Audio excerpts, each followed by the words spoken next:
Olá, queridos, Deus abençoe você. Este amigo que vos fala é o pastor Sérgio. Estamos aqui de volta e eu quero compartilhar com você, com a sua casa, a sua família, mais uma reflexão à luz da palavra de Deus. E convido você que ainda não se inscreveu no canal a se inscrever e estar conosco, nos acompanhando, ativando o sininho de notificações para que receba em sua casa, no seu aparelho, sempre uma nova reflexão. Como eu sempre digo, temos o objetivo único de edificar a sua vida, alcançar você com a palavra de Deus. Muito bem, eu quero orar com você. Após a oração, nós estaremos, à luz da Bíblia Sagrada, lendo um texto bíblico e assim fazendo e trazendo para nós algo da parte de Deus. Ore comigo se você deseja. Bendito Deus, eterno Pai, em nome do Senhor Jesus, nós oramos ao Senhor e pedimos a Tua bênção. Vem, Espírito Santo, falar comigo, falar com a Tua igreja, falar com esta senhora, com este senhor, com esse jovem, essa jovem que nos ouve. Abençoe essa vida, no nome e para a glória do Senhor Jesus. Você pode dizer amém? Muito bem, eu quero convidar você para ler conosco o texto do Evangelho segundo escreveu João, capítulo 16, versículo 33. Diz assim a palavra de Deus: Deixo-vos a minha paz vos dou, não vos la dou como o mundo a dá. Nós estaremos trazendo essa reflexão com o seguinte tema: transferindo as dores da alma para Cristo. Eu vou repetir: transferindo as dores da alma para Cristo.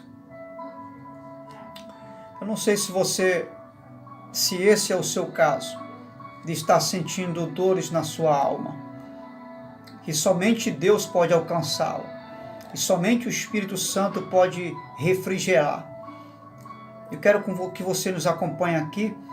Quero crer que no final dessa reflexão, sua alma vai estar mais aliviada pelo poder da palavra. O primeiro sentimento, porque se existe algo que afeta as áreas da nossa vida, se existe uma área que é muito afetada na nossa vida, chama-se a área emocional, que é a nossa alma, aquela que está ligada aos sentimentos, a sede dos nossos sentimentos. E vamos ser sinceros, nós somos muito sentimentais. O primeiro sentimento que vem à tona quando sofremos especificamente a perca de alguém, de algo ou de alguém, precisamente falando, o primeiro sentimento que vem é a culpa de algo que eu e você deveria fazer ou deixar de ter feito. Ou seja, nos prendemos a um jugo que nem Deus coloca sobre a minha vida, que eu mesmo trago para os meus ombros esse jugo. É algo que eu venho me subjugar, por muitas vezes pensar que eu poderia ter feito algo, ou não poderia deixar de ter feito isso ou aquilo outro. E nós trazemos para nossas almas um sentimento de culpa. Na verdade, isso não é uma coisa anormal. Isso é normal porque nós somos limitados. Nós somos limitados nos nossos feitos. E Deus sabe disso. Deus não está alienado dessa verdade. Ele sabe disso. Mas escute, quando Jesus fala, deixe-vos a minha paz, o texto que está vivendo um contexto que é o que antecede ao que Jesus fala, ele está preparando os discípulos para a sua partida, porque Jesus vai partir. E esse é um cenário onde Jesus está próximo a alguns meses para ser crucificado. Jesus já está vivendo um cenário de 2 anos, melhor falando, 2 anos e meio mais ou menos do seu ministério. Faltam alguns períodos para que ele possa ser crucificado e morto. E Jesus, sabendo disso, ele está preparando os seus discípulos, porque ele está partindo. E o cenário vai nos mostrar que quando Jesus é morto, os discípulos, quem sabe, tanto quanto você, eles colocam dentro dele um sentimento de culpa. Eles saem dali cabisbaixo. E eles trazem para si um sentimento de culpa por parte dos próprios discípulos, por eles não poder ter livrado Jesus das mãos dos romanos. Principalmente Pedro, que você sabe que o negou 3 vezes no caminho. E no momento que ele mais precisou, Pedro negou.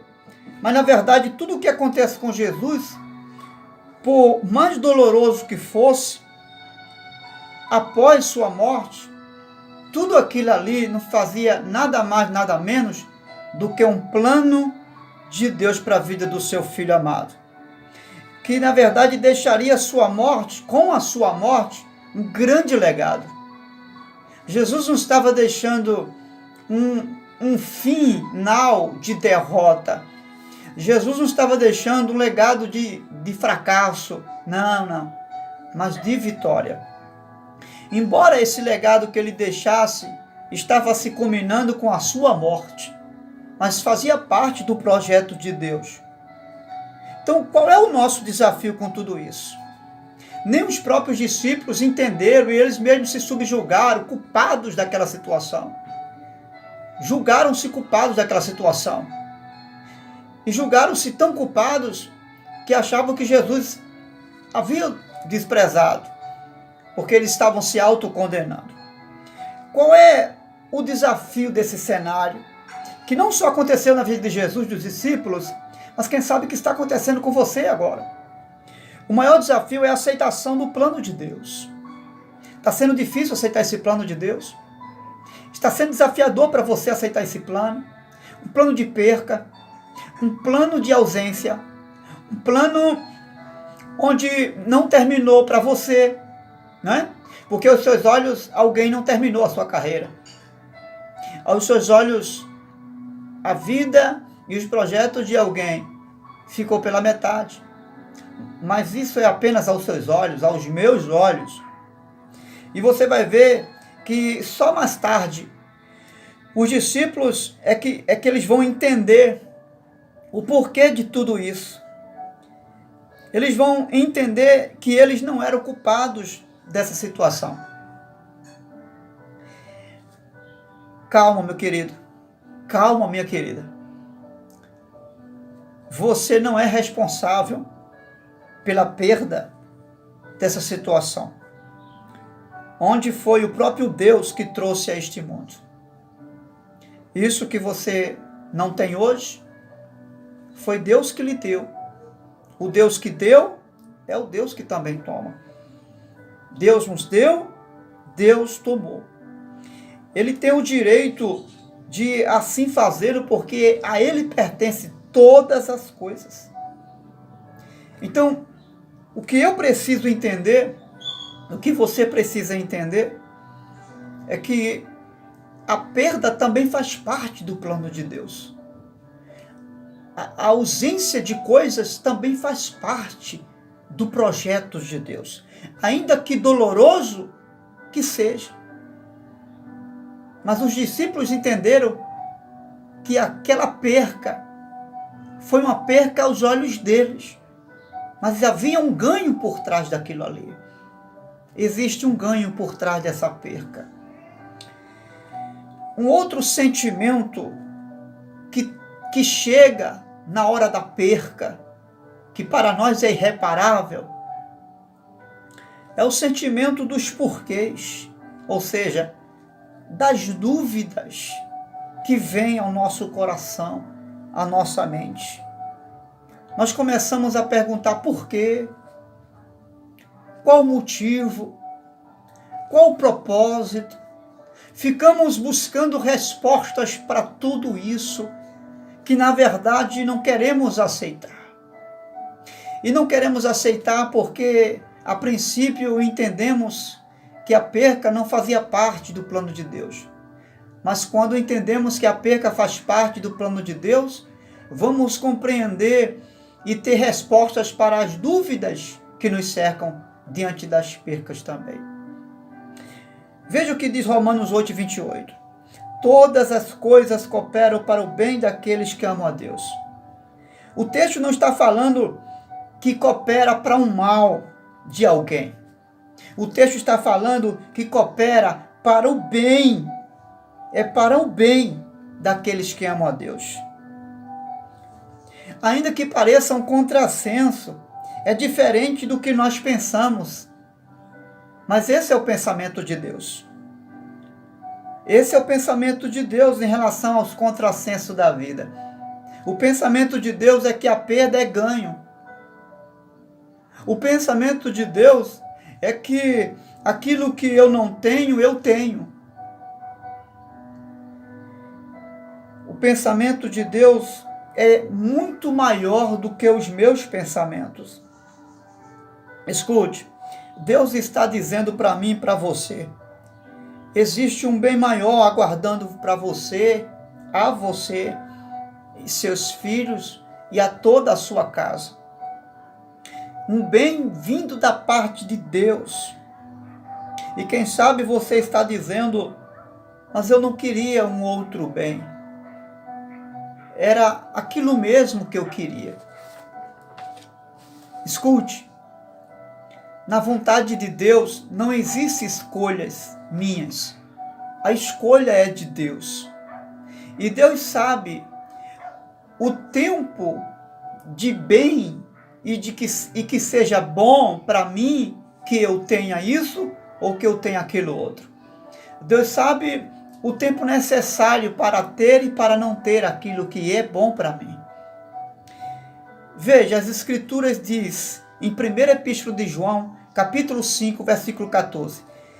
Esta é a vontade de Deus, ou melhor, esta é a confiança que temos para com Ele, que se pedirmos alguma coisa segundo a sua vontade, Ele nos ouve. O que é que o texto está falando para mim e para você? É que não existe nada que esteja dentro da vontade do Senhor, que eu e você tenha, ou que não esteja dentro de uma vontade divina. Ainda que seja uma vontade permissiva de Deus. Mas tudo que está em minha volta, tudo que eu tenho, ou hei de ter, ou deixo de ter, está dentro de uma vontade divina.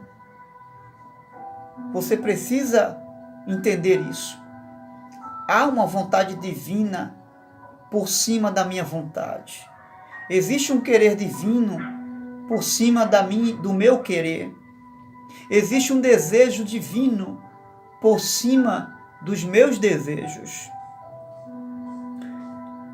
Existe uma soberania, uma vontade soberana. E Deus permite a vontade dele de forma soberana. Ele não precisa perguntar para você se pode tirar de mim ou pode tirar de você aquilo que você ama. E às vezes ele também não precisa avisar, porque é dele, pertence a ele. Ele também não precisa perguntar a mim, perguntar a você qual a maneira que você deseja que seja tirado ou dado a você e a mim algo que amamos. Simplesmente ele vem e faz a sua vontade, porque ele é soberano sobre todas as coisas. Aceite em seu coração como vontade divina a vontade do seu Senhor. Você quer que seja feita a sua vontade ou a vontade do seu Senhor? Tudo é dele. Foi feito para ele e por ele. Entenda isso. E transfira essa dor para o seu Senhor. Um outro sentimento que invade o nosso ser no momento de perca, especificamente de pessoas que amamos, é o sentimento de vulnerabilidade, ou seja, o sentimento de incapacidade. vem logo as perguntas. E agora? Como vai ser? O que eu vou fazer? Como vai ser com os meus? Como vou proceder com as coisas? Como eu vou resolver isso? Como eu vou resolver aquilo outro? Eu dependia dele para isso, eu dependia dela para aquilo. É um outro sentimento de incapacidade que chega. Mas escute, veja o que Jesus diz acerca daqueles que ele escolheu. João 15, versículo 16.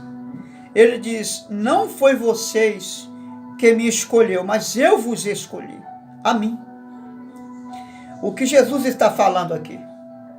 O contexto vai falar de frutos para Deus.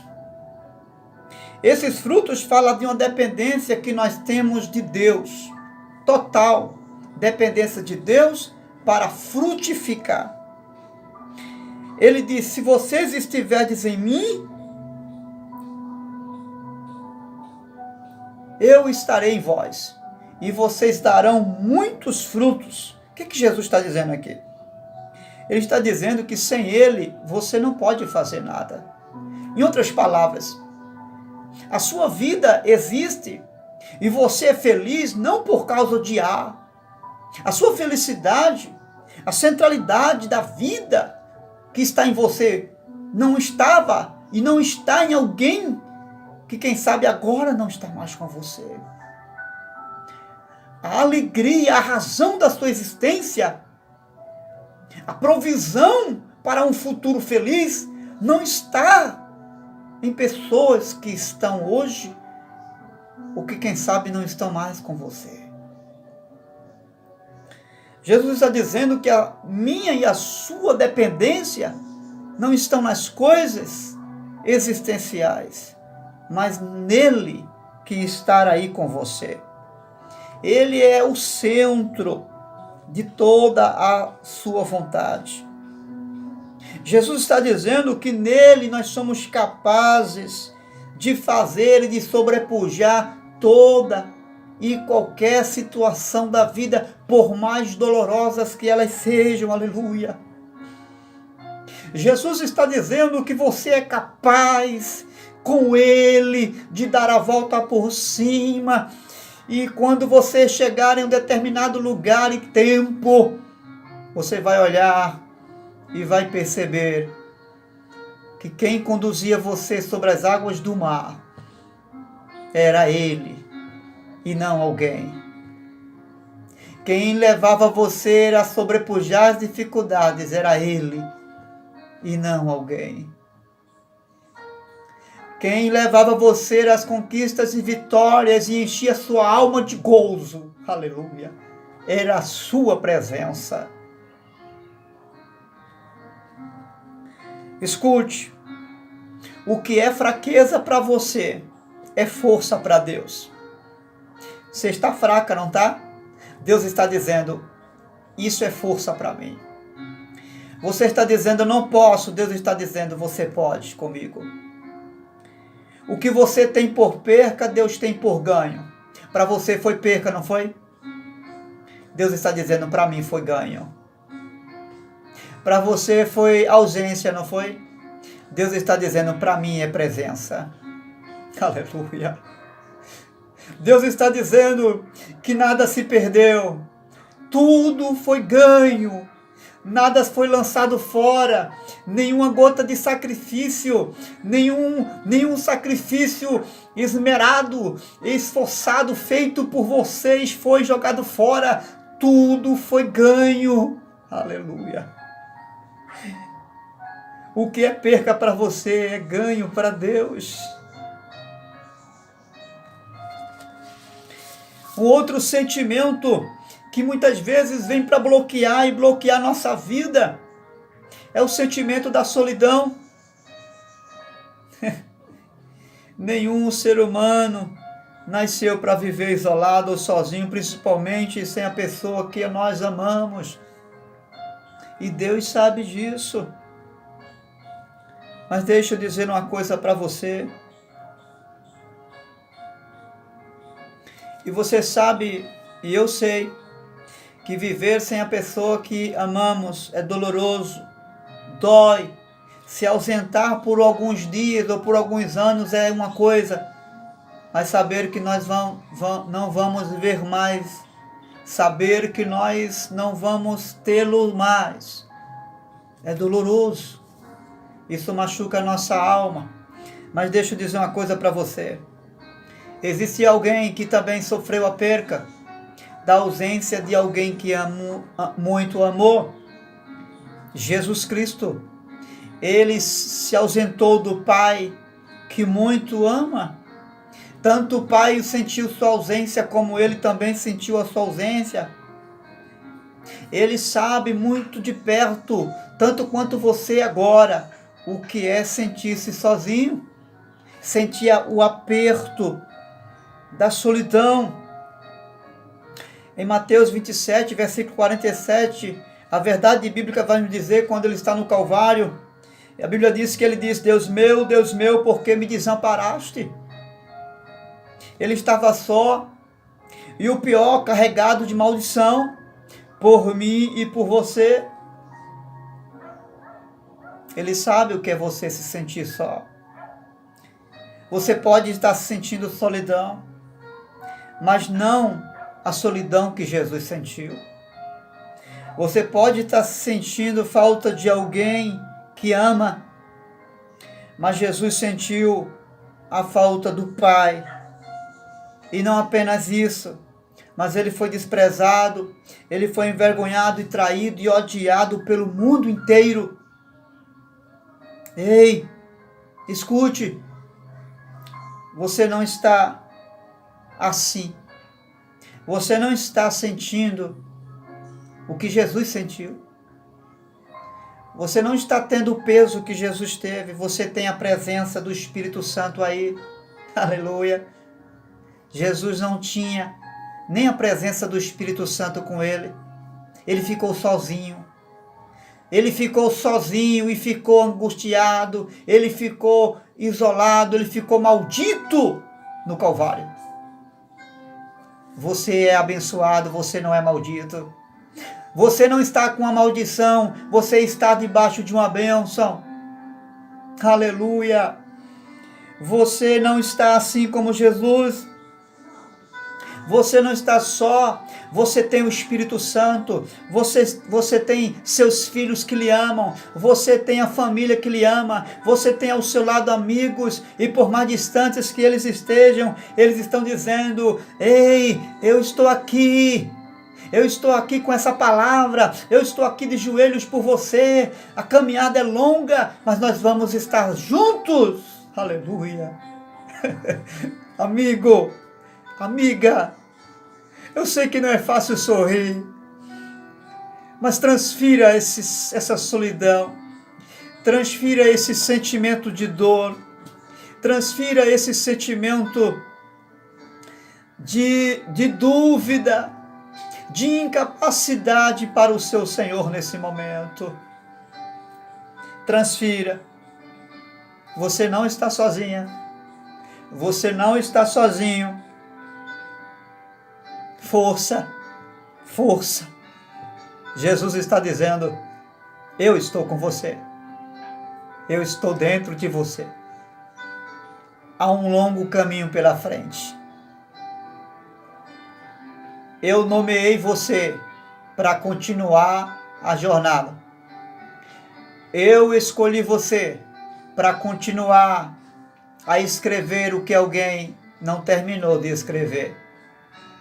Eu escolhi você e separei você para dar continuidade ao plano que eu projetei para você e sua família. Nada terminou. Você foi o escolhido para continuar. Diga comigo: Deus me escolheu para dar continuidade ao que Ele planejou para minha família. Vá em frente. Deus está com você. Deus te abençoe. Ore comigo e transfira através dessa rápida oração tudo o que você está sentindo para o seu Senhor. Diga: Senhor Jesus, eu transfiro a minha dor, Eu transfiro a minha solidão. Eu transfiro os porquês da vida. Eu transfiro o sentimento de incapacidade. Eu transfiro as dúvidas. Eu transfiro ao Senhor. E lhe convido a dar continuidade e a continuar escrevendo o lindo projeto e plano do Senhor para minha casa, para minha família, para minha vida. Em nome de Jesus. Amém. Amém? Deus te abençoe. Guarde em seu coração essas palavras e que a partir de hoje você tome um novo rumo, um novo pensamento, um pensamento de não de perda, mas de ganho. Porque você não perdeu, você ganhou. Porque quem perde com Deus não é perda, é ganho. Deus te abençoe.